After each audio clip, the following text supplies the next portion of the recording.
mau di-mute dulu ya. Nah, saya mau jelasin bahwa ini gambaran umum dari transmisi matic ya. Saya coba ambil dari transmisi Aisin. Ini punya Land Cruiser ya, punya Land Cruiser yang tipe lama 4 speed. Mungkin teman-teman mekanik pernah juga overhaul transmisi ini ya. Kalau kita lihat dari keseluruhan, dari depan ini yang kursor saya tunjuk ini torque converter ya, torque converter. Terus bagian sebelah ini pompa. Terus transmisinya dibagi 3 golongan besar yaitu overdrive. Terus ini bagian tengah, terus ini bagian belakang ya. Nah, di bawah ini ada valve body ya. Ada banyak labirin yang mengatur tekanan oli dan yang ini besar di belakang ini adalah transfer case karena ini transmisi tipe 4x4. Kenapa saya pilih transmisi ini untuk menggambarkan situasi itu karena gambarnya banyak dan bisa menggambarkan lebih detail. Nah, ini nanti mau coba saya cut off ya dari bagian depan di pompa ini sampai ke bagian belakang di sini. Nah, nanti kita lihat detailnya seperti apa. Nah, ini gambaran secara lebih detail. Jadi ada 3 bagian di transmisi matic ya yang saya sebutkan tadi. Ini bagian depan overdrive, terus ini di bagian tengah, nah ini bagian belakang. Nah di bagian depan ini satu grup ini itu disebut bagian overdrive ya. Ada direct clutch overdrive, overdrive direct clutch. Ada one way clutch overdrive, ada brake overdrive, ada input overdrive, semua terkumpul di bagian ini. Nah, selanjutnya di bagian tengah ini ada juga brake ya, brake 2 ini. Terus kemudian ada front clutch, terus ada lagi juga ini namanya rear clutch ya. Dia terletak di sini. Dan terakhir nih ada planetary. Planetary depan, planetary belakang, terus kemudian ada one way clutch yang belakang kedua, terus ada first and reverse clutch. Jadi kalau kita melihat keseluruhan dari gearbox matic, daleman gearbox matic ini ada 3 planetary gear set yang dipakai dalam transmisi matic ini untuk membentuk rasio gigi 1 sampai dengan 4 plus tentunya gigi mundur. Nah, kita lanjut ya. Jadi ini transmisi 4 speed PRND 2L. Jadi di sini ada gigi 1 di D sama gigi 1 di L itu berbeda gitu ya. Yang bedain apa? Ini ada satu di brake 3, pada D1 dia nggak kerja, tapi pada low gear yang 1 di L ini dia kerja gitu. Nah, sehingga sering sekali kita terima keluhan kalau di bengkel-bengkel itu misalnya mobil sering nanjak tinggi dipakai untuk tanjakan yang terjal gitu ya. Tapi kemudian nggak lama mundurnya problem. Ya kenapa? Karena ada satu clutch yaitu first and reverse brake ini yang bermasalah sehingga ketika di L1-nya dia masalah, di reverse-nya, di mundurnya dia akan masalah. Nah, yang mau sekarang kita bahas adalah pada saat kita geser tuas dari D ke netral gitu ya. Apa yang terjadi? Nah, ini yang perlu kita perhatikan adalah D1 dan netral ini. Nah, pada netral kita lihat yang kerja adalah C0. Si C0 itu overdrive direct clutch gitu ya.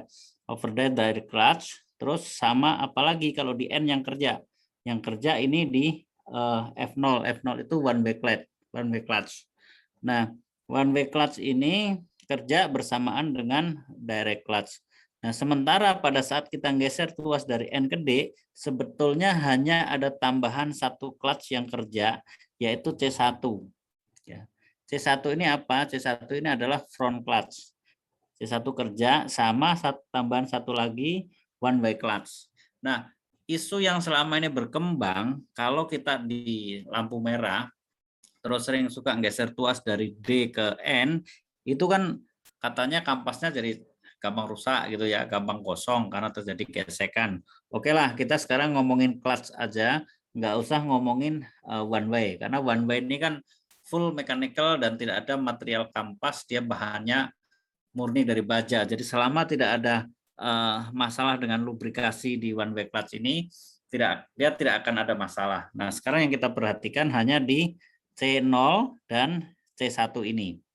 Jadi pada saat tuas geser dari N ke D, maka ada tambahan clutch yang kerja yaitu C1 atau front clutch. Tetapi pada saat kita geser tuas ke N, maka yang C1 ini jadi tidak bekerja gitu ya. Jadi kondisinya seperti itu.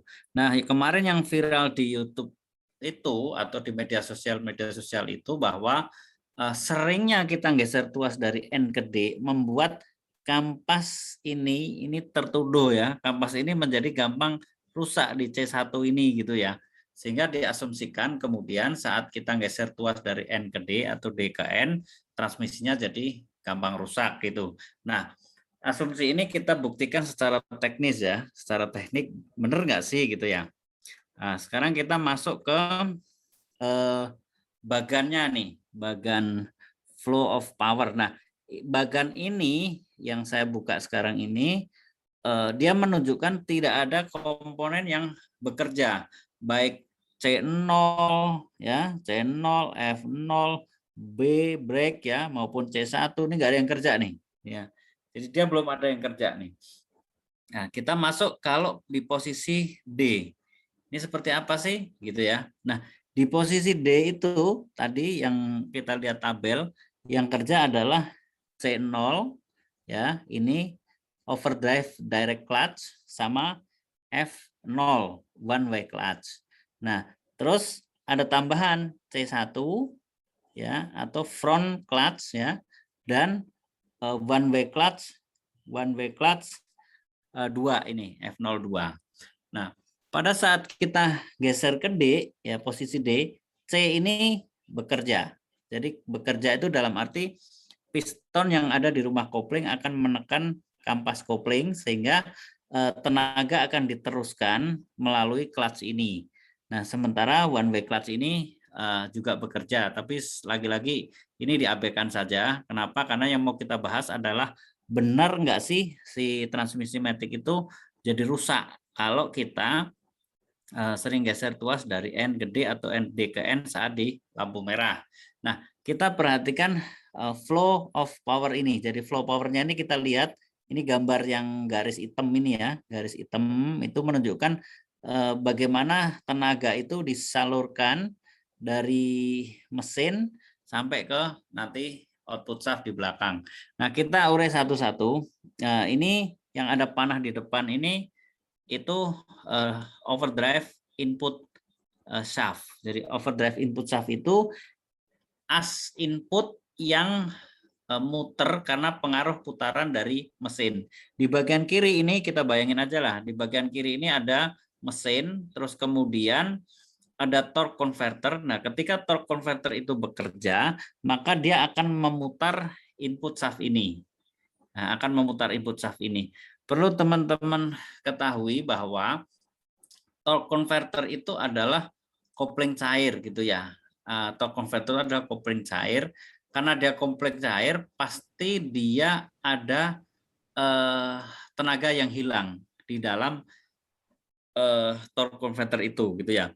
Jadi hilangnya berapa? Kalau teman-teman mau memonitor di dalam data stream yang ada di scanner gitu ya, biasanya putaran mesin itu direpresentasikan dengan sensor CKP. Nah, nanti itu akan muncul di situ RPM-nya berapa sih gitu ya. Nah, misalnya taruhlah RPM 700. Terus kemudian nanti di input shaft kita lihat juga putarannya. Biasanya itu akan selisih kira-kira 40 sampai 50 putaran per menit. Jadi kalau di mesin itu muter 700 RPM, pasti di input shaft ini akan berkurang kira-kira sekitar 50 putaran per menit. Jadi anggap di sini 650 putaran per menit. Jadi 650 putaran itu kita ukurannya di sini bukan detik tetapi menit gitu ya. Nah, ini muter nih, muter di sini, terus dia akan membuat si one way clutch ini aktif, terus C0-nya ini overdrive direct clutch ini aktif, sehingga tenaga diteruskan lagi ke gigi matahari sun gear, diteruskan ke gigi pinion, terus lalu diteruskan ke gigi cincin. Nah, ini yang saya tunjuk dengan kursor ini adalah planetary gear set-nya. Nah, dari sini tenaga diteruskan lagi ke sini ke input shaft-nya di bagian tengah transmisi ini untuk menghubungkan dengan C1 atau front clutch. Nah, teman-teman di sini bisa perhatikan inputnya dia apa namanya?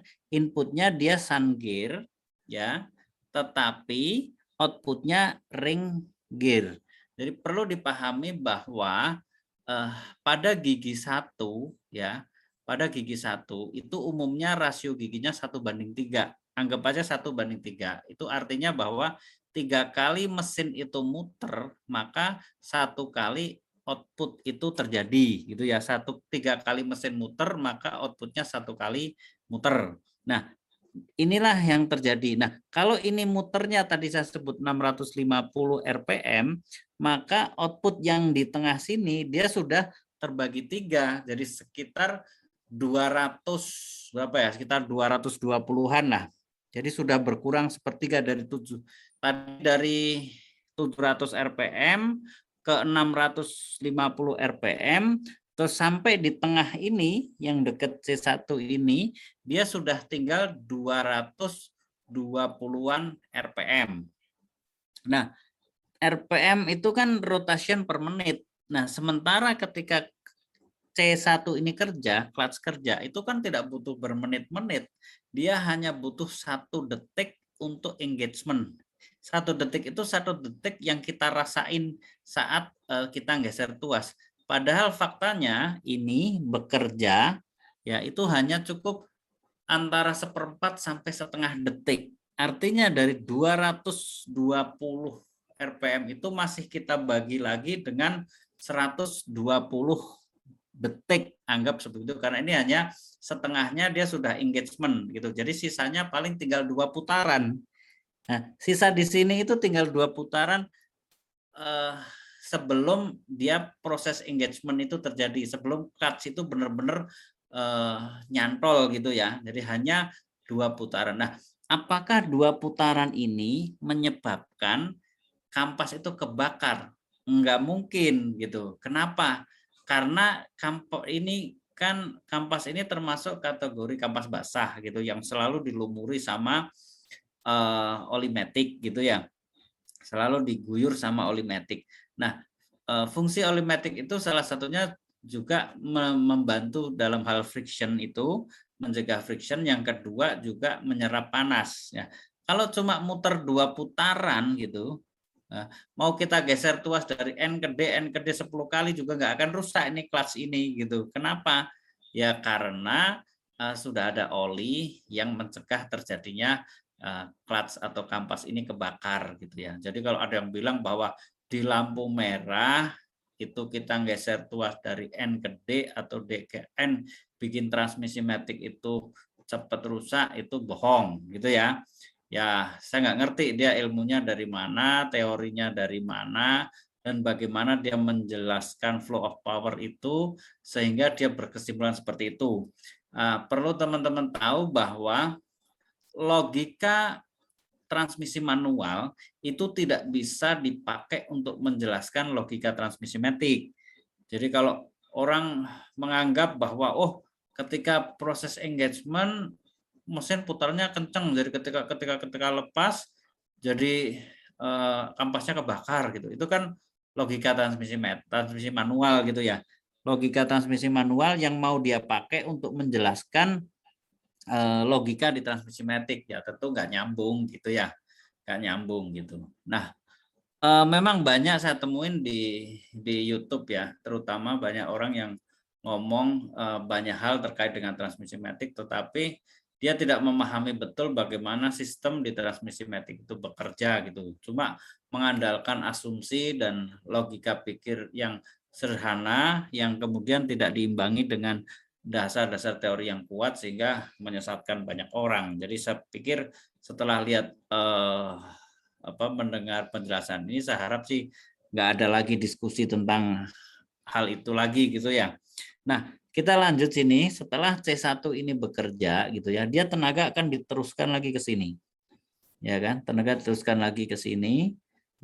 Teruskan lagi ke sini, terus kemudian dia akan masuk ke planetary gear set bagian belakang, terus lanjut ke output shaft di sini. Jadi sebetulnya yang menentukan saat tuas pindah dari N ke D dan D ke N itu hanya pada titik yang ini saja, gitu ya. Jadi konsep kerjanya sebetulnya sederhana. Nah, apakah ini juga terjadi di transmisi matic penggerak roda depan misalnya?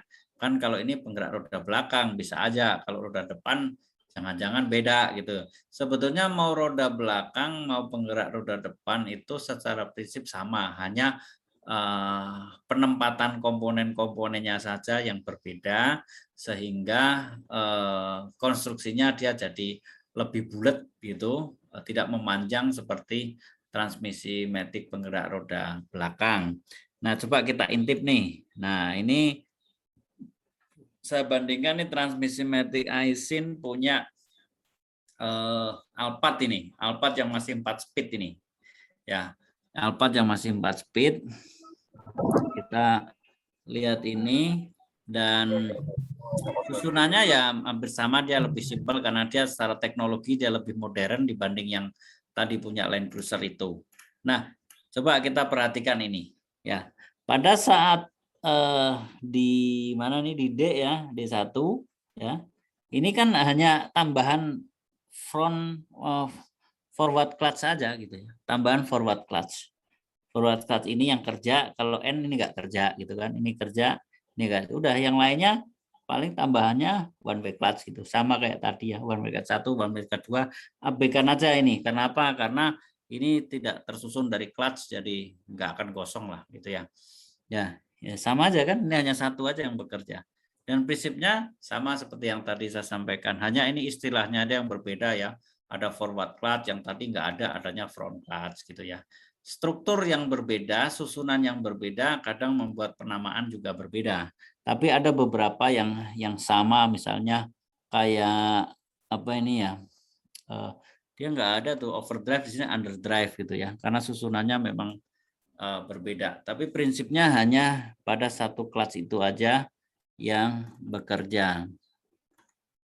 Jadi mungkin itu ya penjelasannya, bahwa sebetulnya memang tidak ada masalah. Jadi karena produsen mobil itu sudah mengantisipasi lah, dia kan insinyurnya pinter lah, nggak bodoh-bodoh amat gitu ya, seakan-akan dia lebih bodoh dari kita gitu kan, enggak, pastilah mereka sudah mengantisipasi semuanya itu. Dan mobil matic kan sudah dibikin sedemikian rupa supaya nyaman bagi penggunanya dan tidak bikin repot. Jadi buat teman-teman yang punya mobil matic, kalau di lampu merah ya tetap aja sesuai kenyamanan. Kalau misalnya lampu merahnya sebentar, ya biarin aja di D, nggak apa-apa. Kalau lampu merahnya lama ya geser aja ke N.